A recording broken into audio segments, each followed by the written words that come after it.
راسي يوصلكم مني كل جديد ان شاء الله، واشترك في القناة وما تبخلش عليا بالاشتراك. مش هتخسر حاجة لو دوست اشتراك في القناة.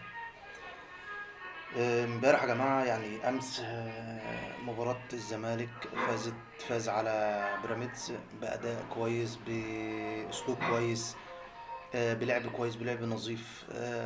عامة في كام كورة كده يعني. المفروض كان في ركلة جزاء لبيراميدز بس ما اتحسبتش.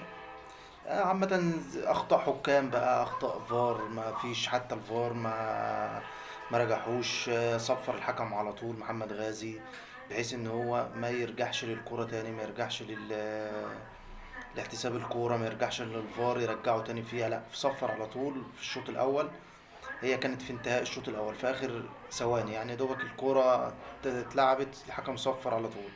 عامة أخطاء حكام، والحكام عامة بتخسر فرق كتير نقط. وبيراميدز خسر، يعتبر امبارح اقل حاجه مثلا خسر. مثلا الكره دي لو كانت حسبت ضربه جزاء كانت ممكن غيرت اتجاه المباراه، وكانت بقت المباراه فيها اكتر من كده بكتير. بس مش هو ده الهدف. يعني الهدف ان احنا بنتكلموا ان احنا اخطاء حكام كتير، ومش هنعلقه مثلا على اخطاء الحكام. هي العمليه كلها والمنظومه كلها بأخطاء وبتعدي وواردة. المهم إن الزمالك كان بيلعب لأداء إن هو كان عايز يكسب.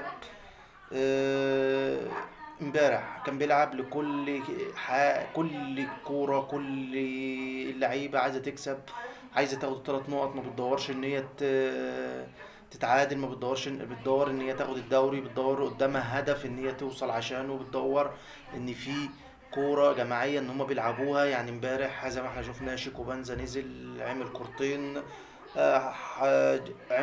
صنع هدف وسجل هدف، والهدف طلع في سايت صحيح مليون في المية. آه، كل ده وارد. احنا باتجاه بقى منظومة كاملة، يعني بتنظم النادي الزمالك. معتمد جمال بصراحة ماشي بشكل كويس ومية مية. يعني النادي الزمالك يستاهل ان هو يفوز، ان هو يوصل، ان هو ياخد حتى بطولات السنة دي. ليه؟ لانه ماشي بشكل كويس في افريقيا وفي الدوري المصري. وشكرا لكم، واشتراك للقناة وتفعيل الجرس، مش هتخسر حاجة.